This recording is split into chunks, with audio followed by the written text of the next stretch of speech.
Ahsoka holds Maul in the air above the Mandalorian skyline, saving him from that fatal fall.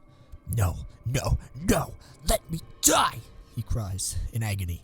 He struggles to let go of Ahsoka's grasp, trying to force her back as clone troopers fly to arrest the ancient Zabrak. Ahsoka then senses his pain and feels the unease of his thoughts. In that moment, she has a vision, seeing the plot of Anakin's future lay out before her eyes exactly the way that Maul had told her it would go. In that instant, Ahsoka realizes what she must do to save her former master.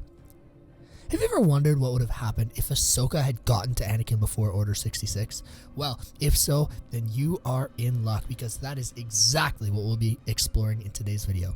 So, curl up on your couch with a warm bowl of bantha stew and let's dive right into what if Ahsoka had gotten to Anakin before Order 66.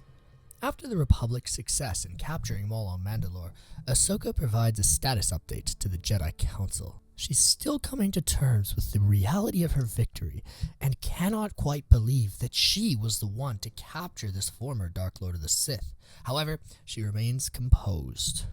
"Masters, we have won on Mandalore," she says. Yoda looks at her. "Excellent work, Ahsoka. Good to see you again, it is," he says. "Dire these circumstances are, but good to see you are doing well, it is," he continues.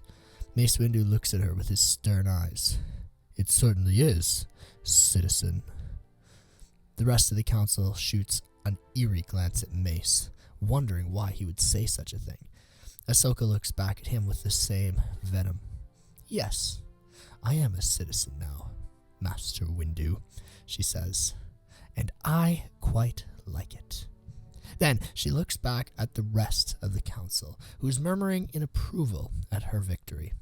She uses this as a moment to request to speak with General Skywalker about her recent victory. "Masters, I would also like to request that I have the opportunity to speak with General Skywalker," she asks. Sent to the Chancellor's office, General Skywalker has been. Unavailable, he is," Yoda informs her. She's disappointed. "I'll check in with him later then. I'm a little bit worried about him, Master," she says. "Oh, and why is that, Ahsoka?" Windu inquires. "Well, he's been acting strange recently, and I had a vision, and I'm not sure what's going on with him," she continues. I see," Windu says. "Well, perhaps you can speak with him after he returns from the Chancellor's office. In addition, I would like to inform you, Ahsoka, that General Kenobi has engaged General Grievous on Mustafar. We will continue to follow this, and you can rest assured that this council is doing everything in its power to finally bring peace to the galaxy," Mace Windu says. Ahsoka nods, but she feels a tension in her gut. Something isn't right. There's something deeper going on. As if answering her concerns, Mace Windu makes another comment. "I've been wondering recently if the Chancellor is going to give up his power once the General has confronted Grievous and defeated him," he says. Then he looks at Ahsoka. "This is for council members only, citizen. It's time for you to leave." Ahsoka nods. "Yes, Master Windu. I respect your authority here." She then hangs up the call and looks towards Rex, who had been standing in the back. She shakes her head.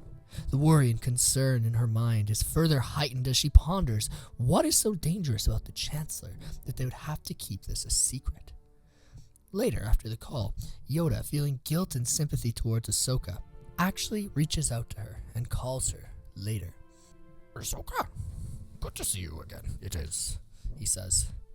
"Master Yoda, I'm honored, but why are you calling me?" she says. Treat you poorly, Master Windu did. See your good heart, I do. Believe that you should know what the council is discussing, I do." Then he tells her that he senses a darkness around Palpatine, and that he may very well be a Sith Lord in disguise, and that is exactly what they had been talking about. While Yoda continues further, Ahsoka immediately realizes the parallels that Yoda is describing in Palpatine, and the ones that Maul had mentioned earlier in her master. A sense of dread overcomes Ahsoka as she looks to Yoda, and she realizes there's only one thing to do. Realizing the imminent danger Anakin is in, Ahsoka ends up hanging up with Master Windu, taking a shuttle back to Coruscant, leaving Rex in charge of the Venator, and simultaneously not going to inform the Council of her decisions. It was clear that something was afoot, and Ahsoka was going to find out what. Before she leaves, Ahsoka says goodbye, leaving Maul in the hands of Rex. Rex, I know that you're going to take good care of this ship, and I know that you are going to do great things in the army. I'll be back, I swear, but I just want you to know that I trust you, and I trust you especially with Maul. Be sure to say hello to Bo-Katan again if you see her in the near future. Ahsoka says. Rex, being the typical soldier that he is, stands up straight and salutes her. Yes, Commander Tano. Thank you for your service, and say hello to General Skywalker for me. He says, if there's something going on, I would be happy to help him. Rex continues. Ahsoka smiles. I know, Rex. I know. And I know that you are going to be fantastic here. As she leaves and during her transit through hyperspace, she watches outside of her shuttle, trying to meditate, but she can't. Her mind races. She's fearful of what is to come. She wonders what her master is going to be, and her thoughts simply will not still, especially after she heard what Maul had said to her. Upon her arrival at the Jedi Temple, she can feel a dark presence looming above, almost suffocating everything below it. When she arrives, she soon learns that Mace and several other council members have gone to confront Palpatine in his office from some of the other Jedi there. She feels a cold chill of fear rush through her spine as something is off. If she doesn't act, the fate of the planet and of the galaxy at large will be sealed, and it is clear to her that the side of fate will not be favorable to the Jedi. Suspecting the worst, Ahsoka rushes to meet with Anakin, sensing his presence in the Jedi Council chambers. She sprints down the corridors with the weight of the galaxy on her shoulders, refusing to relent until she reaches those council chambers. In that instant, just as she arrives, she sees Anakin leaving the council chambers with a glimmer in his eye, a glimmer of darkness, of evil, and of malintent. As he begins to swiftly walk away, she yells after him, Master Skywalker! Anakin stops in his tracks. He whirls around, and his eyes fill with joy as he is shocked to see his Padawan here on Coruscant, the Jedi Temple that she had left. Hello, Ahsoka, he says. I thought that you were on Mandalore, he says. Anakin walks down the corridor. He's still not meeting his Padawan's eye, but he smiles. Ahsoka responds as she approaches him. Master, I came back for you. There's something of great importance I need to tell you about. Chancellor Palpatine. Anakin holds up his hand. Is the Sith that we've been looking for? I know, Anakin finishes. And he turns around and finally looks his Padawan in the face. A pit forms in Ahsoka's stomach as puddles begin to well at the bottom of her eyes. She senses that something is going on inside of Anakin's soul. Something dark, something evil. She stares down the corridor at Anakin, hoping that she is wrong, hoping that she can get to him, and that her master hadn't made that decision to turn to the dark side yet. But, to Ahsoka's horror, she finds out how right she had actually been. Anakin looks her in the eye and smiles. Ahsoka, the Jedi are traitors. They're going to kill the Chancellor, a democratically elected official. They're going to kill him because of his beliefs on the Force, and I can't have that, Anakin says. It is an affront to democracy and everything that we stand for. The Jedi. Oh, you were right, Ahsoka. You were right all along about the Council, about the Order, about how corrupt they've become. I should have left with you. I should have seen through their lies earlier, but Chancellor Palpatine showed me that they are no better than the Sith. As Ahsoka continues to tear up, she asks her master a question. What changed your mind? You were so adamant about staying. What changed your mind? Anakin looks back at her, his smile fading. Chancellor Palpatine knows how to save Padme. Ahsoka. I can't lose her. Ahsoka then reaches out her hand. Anakin, I can help you, she says. We don't have to go down this route. Chancellor Palpatine is evil, and I know that you know that. I know that you know he's a Sith. And I know that we both know the Council is corrupt. Together, Anakin, let's go a different path. Let me come with you, Anakin. And together, let's find out what is actually going on here. Let's go to Chancellor Palpatine's office as master and apprentice, like brother and sister. And let's go together. I beg you, Anakin. I don't want to lose you. I don't want you to turn to the dark side. And I always want to be by your side, Ahsoka says. Let's find out what Palpatine is up to. And let's discover the Jedi Council's true intentions. Anakin looks towards her. His smile returns. You know, Snips, I always knew I could count on you. He accepts her hand. Let's go. And let's find out what is going on. Following this interaction, Anakin and Ahsoka rush through the once great halls of the intricately designed Jedi Temple, and then they hop on a speeder and go towards the bustling cityscape of Coruscant in order to get to the Chancellor's office as quickly as possible. Of course, Anakin's driving is erratic, and Ahsoka pokes fun at him for a little bit. Ah, haven't changed a bit, have you, Sky Guy? She says. Anakin smiles back. Huh, what do you mean by that, Snips? I taught you everything you need to know about piloting. Ahsoka gives him a smirk back. Well, yeah, and that's saying something, she says. They continue to jest and chat with one another as they emerge at the Senate chambers and walk through the halls of the massive building until they finally reach the room in which the Chancellor is situated. They walk in and the doors slide open just as Windu pushes Sidious to the floor. The room goes silent as the attention turns from the Dark Lord to the two unexpected visitors. Windu gives both of them a disapproving glare, and he is very concerned by Anakin's presence. But he is also hit with a wave of reassurance once he sees Ahsoka standing by his side. Perhaps seeing his apprentice once again had brought Anakin closer to the light. Windu has Sidious huddled in the corner, and his lightsaber is poised at Sidious's head. He's out of moves. The Dark Lord is defeated. The desperate Sith Lord then attempts to barter with Anakin as he fires a barrage of Force lightning towards Windu, which is blocked by his saber. Through shaky breath, he begins to speak. Anakin, I am the only one who can save Padme, he says. Anakin contemplates the offer, looking deeply into Palpatine's forlorn eyes. Could he be telling the truth? Can Sidious indeed save Padme? Did the Jedi know of a way that he could help preserve her life? He takes pity on the Sith Lord in that moment. After all, there's nothing that he could lose by saving him. And what if Sidious really could save Padme? It's not fair. He must stand trial, Anakin yells. Windu then looks back at him. He's too dangerous to be kept alive, Windu says. He has control of Senate and the courts. I need him, Anakin screams in response. In that moment, though, Ahsoka steps in. Anakin, don't do this. Remember, this is Dooku's Sith Master, she says. The one who orchestrated this conflict and hold responsibility over Padme's multiple attempted assassination attempts. He's the one who puts your soldiers at risk every single day.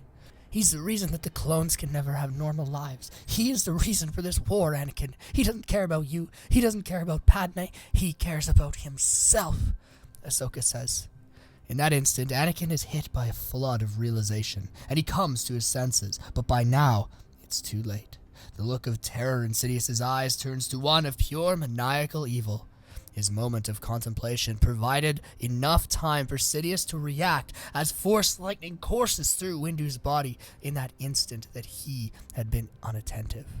Windu is flung through the window, out onto the Coruscant skyline, and glass shards scatter across the room. Sidious rushes to his desk to grab his backup lightsaber concealed within a sculpture. Before anyone knows what's happening, he then cackles and yells, launching an attack on Ahsoka, catching her off guard. Luckily for Ahsoka, she can sense the attack coming and dodges out of the way just as Palpatine slices through the air. She readies her own 2 weapons in time to parry the next attack from the Dark Lord, which she succeeds in. She goes in for an attack of her own on Sidious, which he dodges and retaliates, managing to singe her skin with the tip of his blade. She lets out a sharp cry but continues fighting on, persevering in her knowledge of the Force.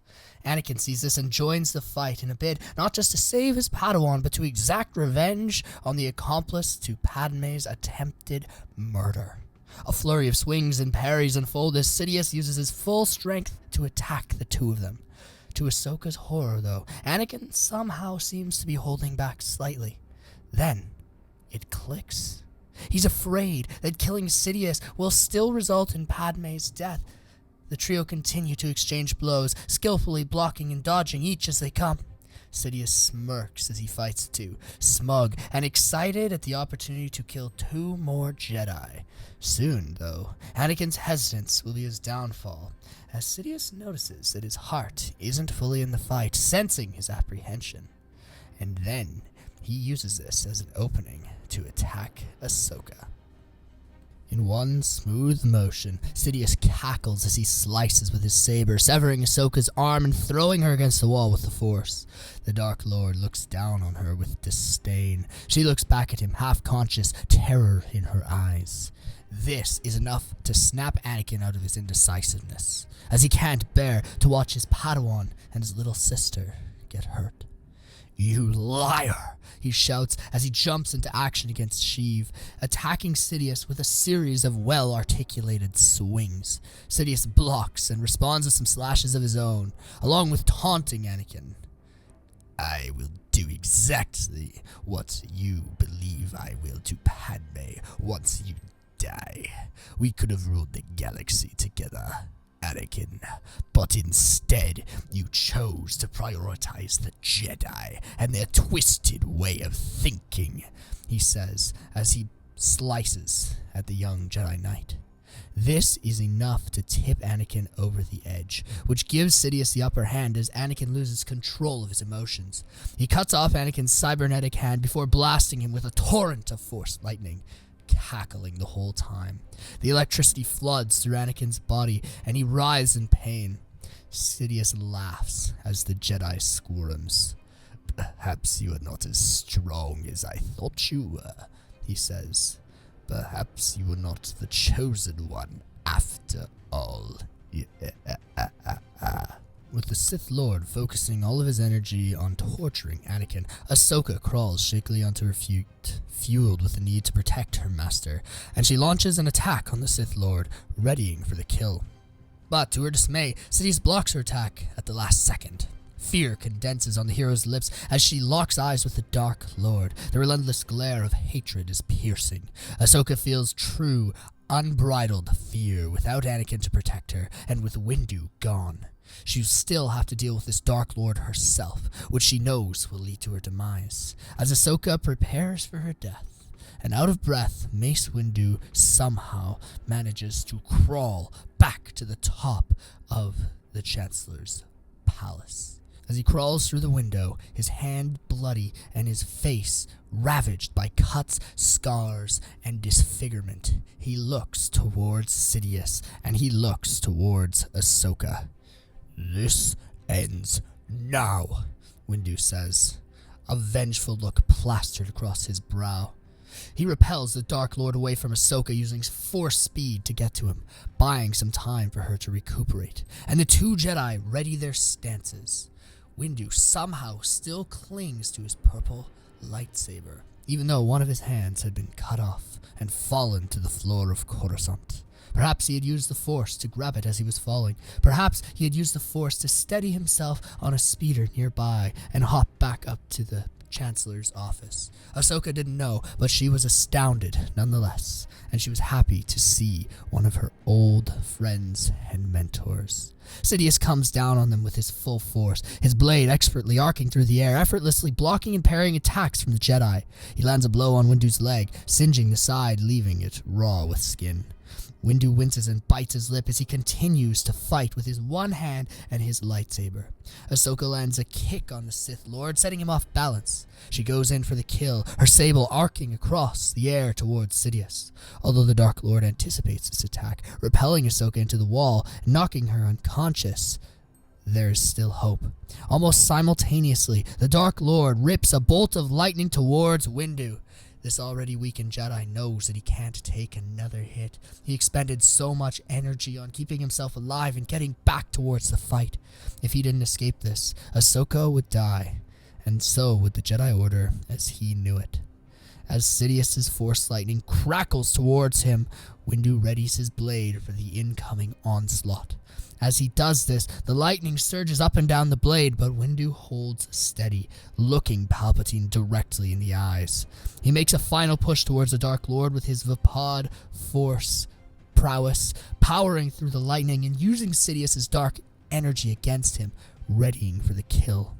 There is true fear for the first time in the Dark Lord's eyes as he realizes he had underestimated this Jedi Master and his true power.